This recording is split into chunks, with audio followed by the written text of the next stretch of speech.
Hello again, everybody. This is Mr. Everything, and I'm coming at you with another Wargaming and miniature video. In this video, what we're going to do is we're going to go ahead. I'm just going to give you a little update of my Waterloo project. I'm going to show off some miniatures. I've got them off camera right over there. I'm going to zoom in real close. I was able to finish all three of the Highland battalions. So I've got the 79th, the 92nd, and the 42nd, right? The Black Watch, the Gordon, and the Cameron Highlanders.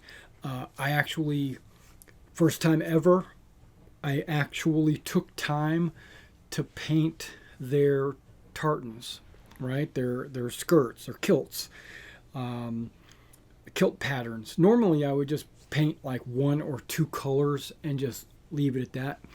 But this time I went ahead and went in there with the stripes and all that, the boxes, and I watched like 15 different videos, and a lot of different people have different techniques on how to do it. I basically took a conglomeration of those techniques, something that I thought would work for me. I did it, and boy, one of them looks really good. The other two, I think the wash that I used on it afterwards kind of took a little bit away from the pattern. But then again, I think that might enhance the pattern, because those tartans or those kilts, the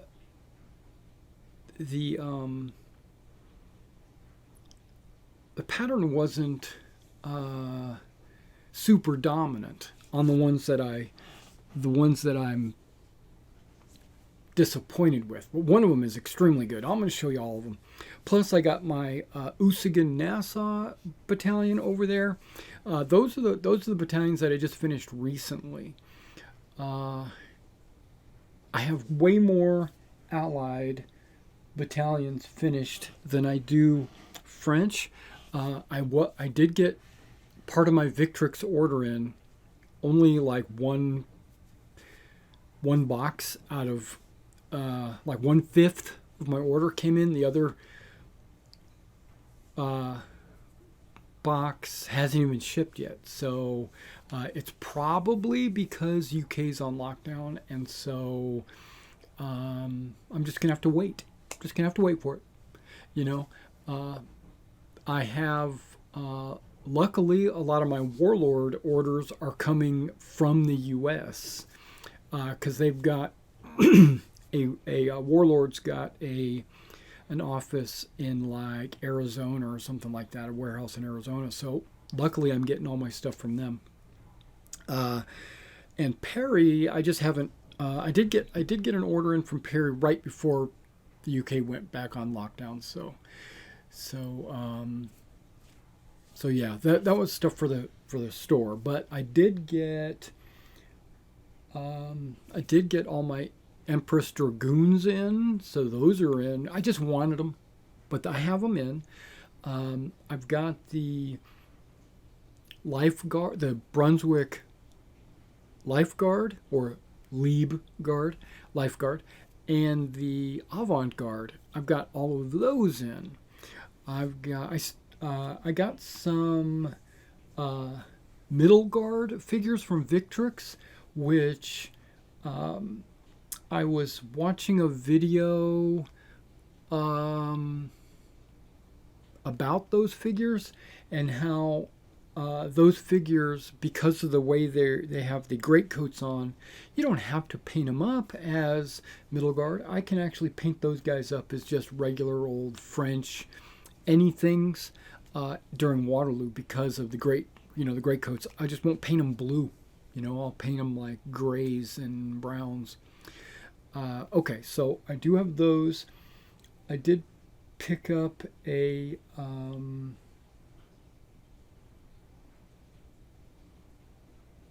some Lancers and some Hussars, some British Hussars and Light Dragoons.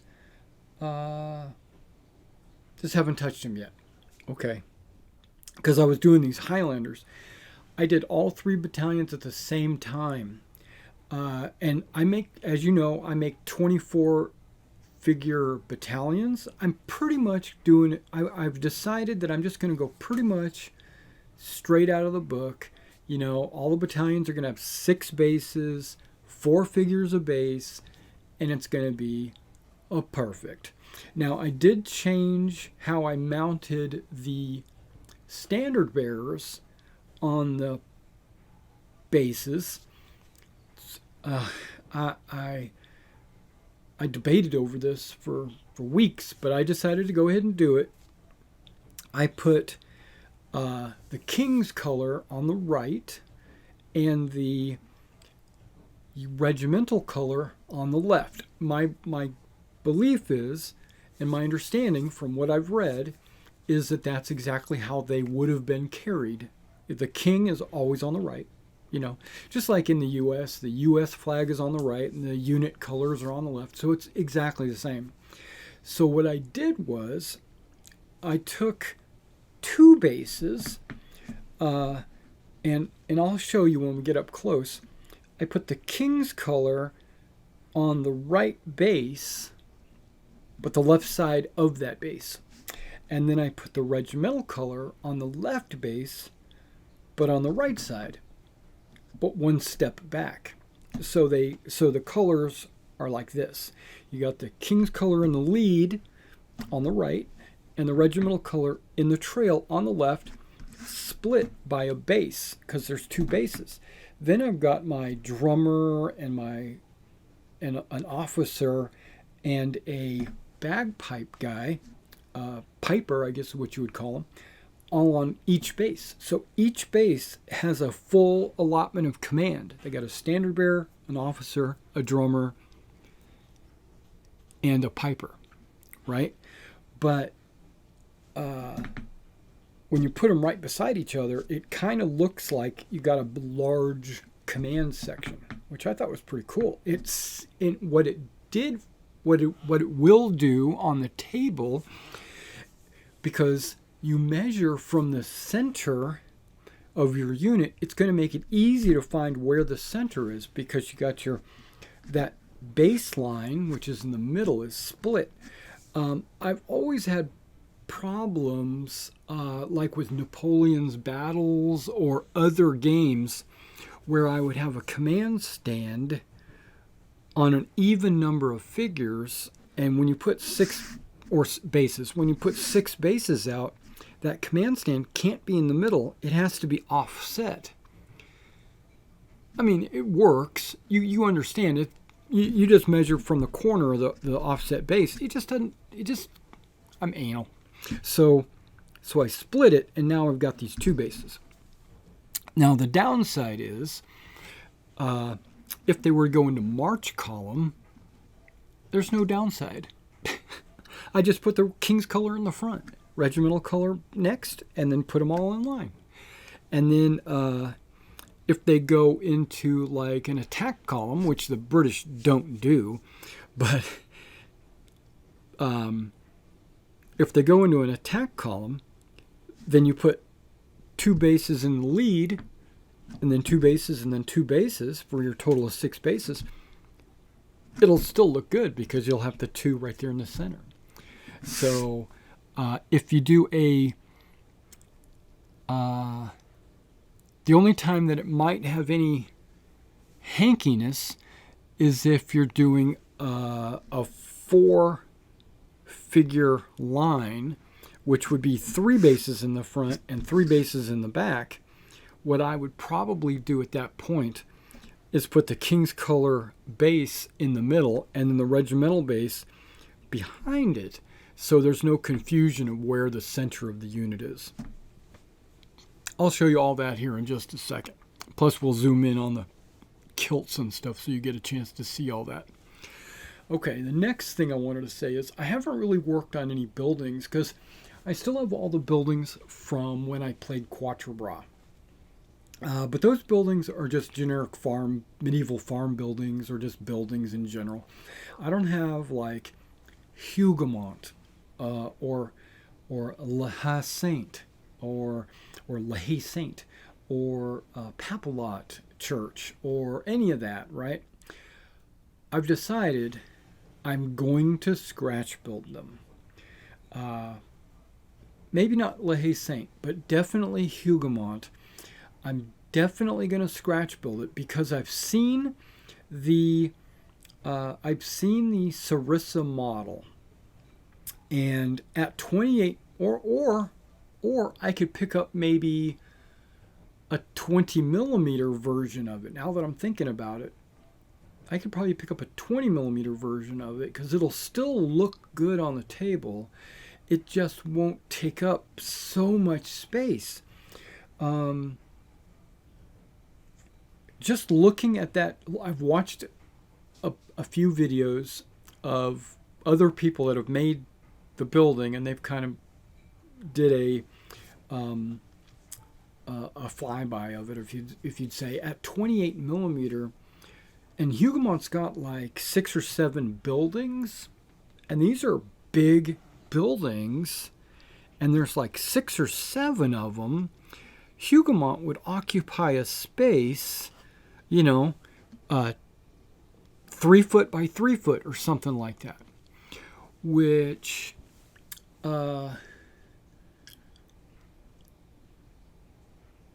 is way too big, I think, when it comes to a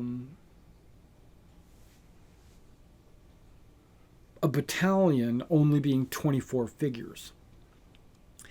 Okay, so if you think about, and this, I do a lot of thinking when it comes to scale. If I think that one of my Highland battalions, I'm just going to use that as an example, is a 500-man battalion, 5 or 6, 500-man battalion. At 24 figures, how many men is one figure? Okay? So let's think about that. If I have, okay, let's say 600, make it easy math for me.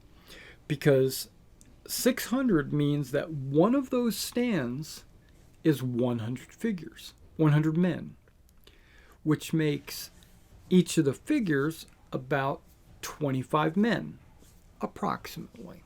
Okay?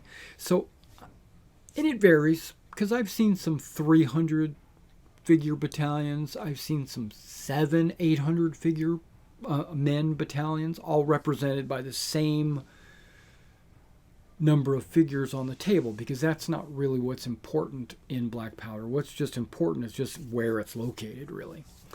I know there are some games that they care about your figure count, and because you lose figures as casualties, where in black powder that's not the case. So if that's 25 figures, 25 men per figure, and I make a model that is 1-to-1, then it's effectively 25 times the size that it needs to be. That's kind of a lot, 25. So what I need to do is, and this will take me a couple of days to kind of figure all this out. What I need to do is find out how much space the battalions took on the battlefield, which I've already done. I don't even need to do that. Let me back up. I've got the map of the battlefield, and I know how many feet or how many meters the building is, its area of what it would occupy. It's actually a complex. It's a fortification, is really what it is. But it's a farm. I wouldn't call it a chateau. It's a plantation, kind of like. So it's got multiple buildings, and I have my figures and my table scale already worked out on the map that I have of the battlefield. Then what I could do is find out how much space on the map that the building complex takes up on the table, and then I would be able to do some math in creating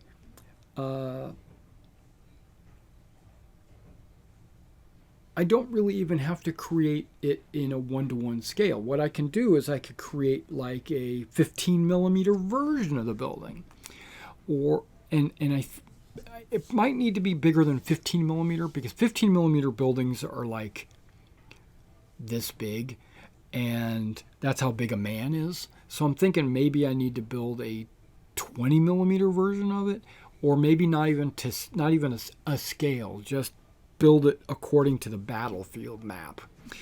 So that's something I'm deliberating on. But I don't plan to build the Hougoumont within a couple of months. I'm not even going to start working on it, but it is going to be scratch built. I've already determined that, because the Sarissa version of it is 1-to-1 scale. It's giant, and I don't want that on the table. Okay, so now right here you can see that I've got I'm going to kind of move this over just a little bit. Hopefully that doesn't mess up my voice. You've seen me create this this tabletop, right? This battle mat, where I took it outside. I got a painter's drop cloth, spray painted it, different colors, different shades. You can kind of see it's got multiple shades where the river would be. And then later I'll go in with props. I'll put like hedges and bushes and throw lichen around and fences and all that stuff. But this is the battle mat, right? Okay. Well, I don't know if you can. Yeah, I sprayed it gray underneath. But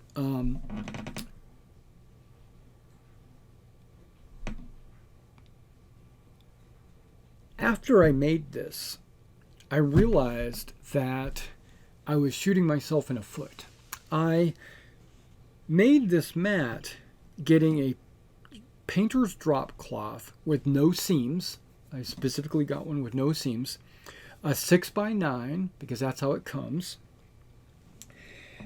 And I had to put a base coat of khaki all over it. Except maybe where I put the woods or where I put different things. But it was almost 90% of it was undercoated with khaki. And then I put darker and darker colors on top of that. And I said, why don't I just get khaki canvas? And that's where this comes in. Okay, you can see the color of this.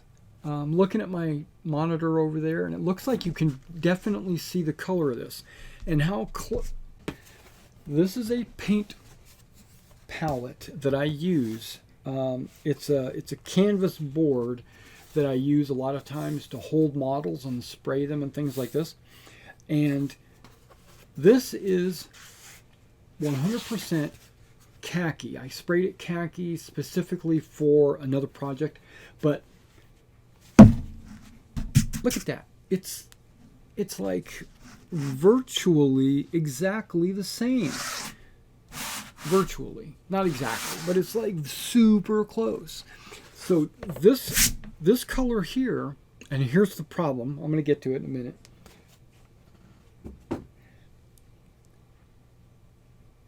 I wouldn't have to spray it khaki because it's already khaki. I could just start with roads and woods and be done. Maybe just a little bit of off-putted color, like some OD and some other, just to make the fields, just various different textures.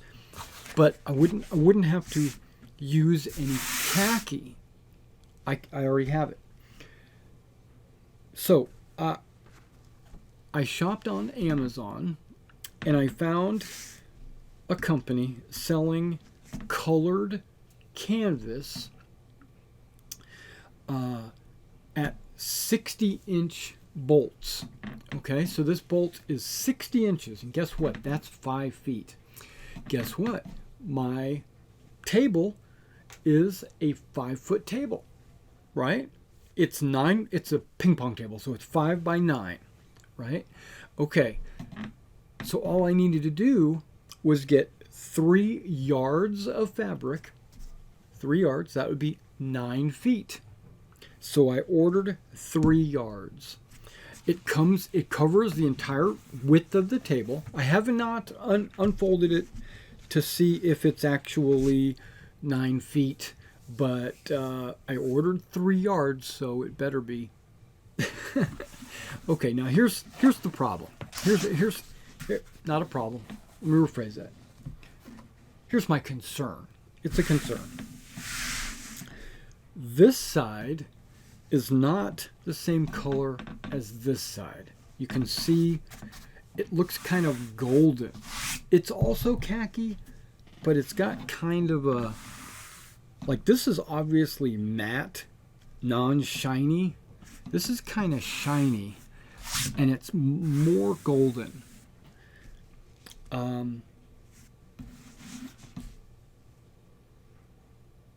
It still looks good though.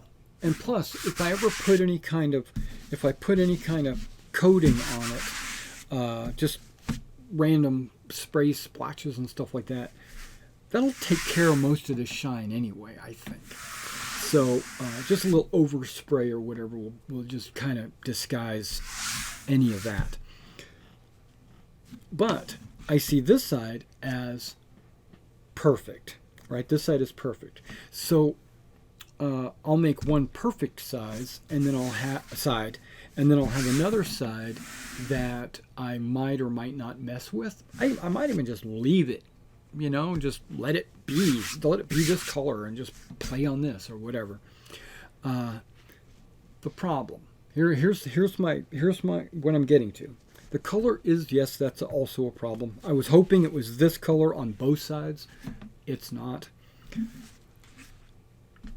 It is kind of this is a drop cloth, and this is a 10-ounce canvas. Okay, where this I think was 8 ounces, so it's a lot tighter woven. This one is obviously not waterproof, and the reason how I know this is I would spray pretty heavy on certain areas, and it would actually bleed through. So this actually does have some bleed through. Not a whole lot, but enough for me to say, oh, there's some bleed through.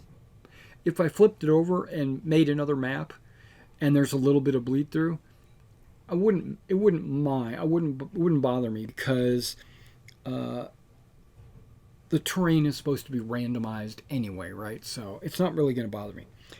But this will have 0 bleed through. I already know it's going to have 0 bleed through, mainly because the texture of the fabric is a lot tighter woven. Like, I could almost see through this. I can't, but almost. But this side, the khaki side, that looks like it's been sealed with some kind of rubber. This has got, it's got a different texture. This is rubberized, or maybe not rubberized, but it's got like a grip to it. It's not rubber. But yeah,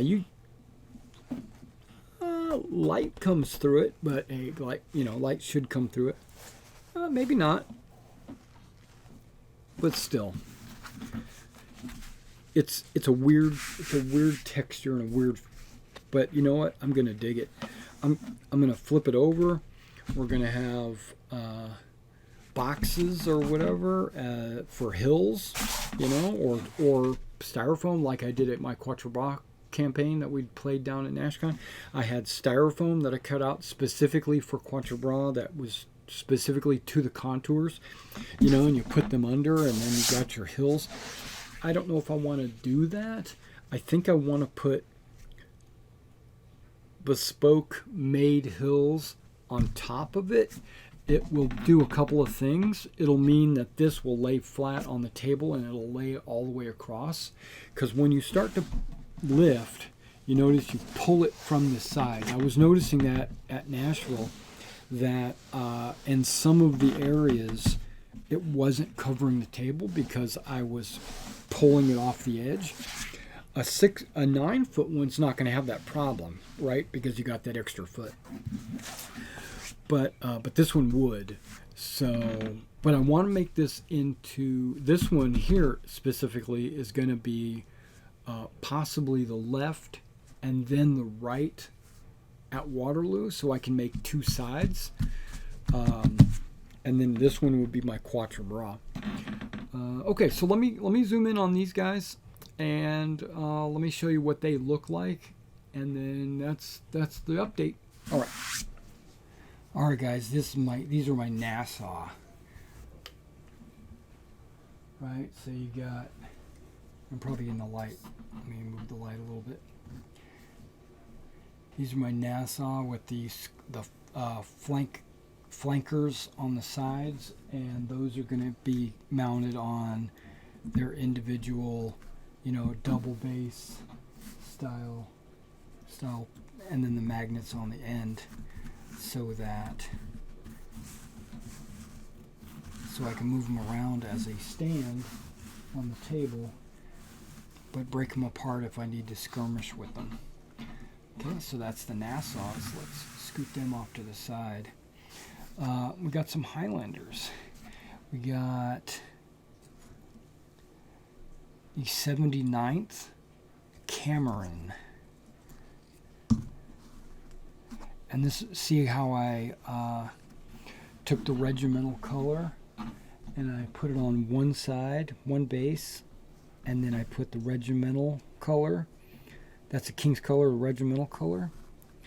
And that way the base is split. And then same thing, the flank companies, I broke them up into their two-figure bases on both sides. Let's see, on these kilts, I don't know if you can really see how interesting those kilts are.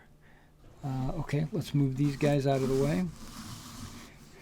And then this, what is this, my 92nd? I think it is. Gordon Highlanders. Yep, 92nd Gordon. Take a look at them kilts. Okay, let's get you in a focusable area here.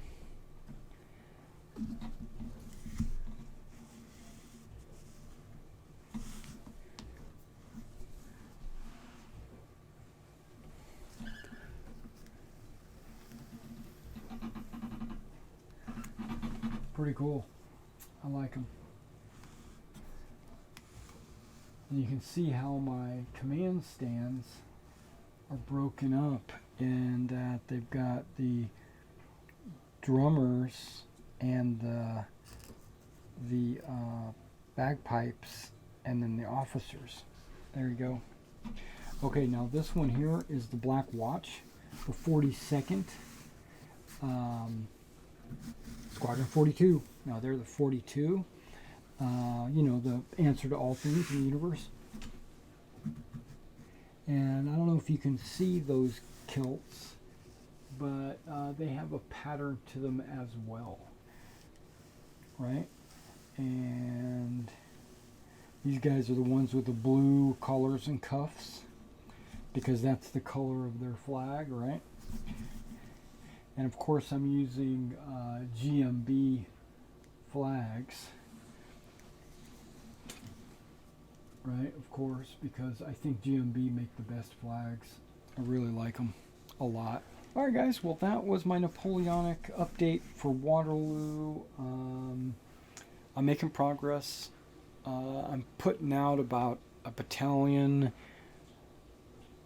a week, because I have to also paint for my business, which is on eBay. So if you want to check out some miniatures on eBay, I'm selling a lot of World War II, Ancients, Fantasy, American War of Independence, basically all different kinds of miniatures and models. And if you have any suggestions, let me know. All right. I'll catch you next time.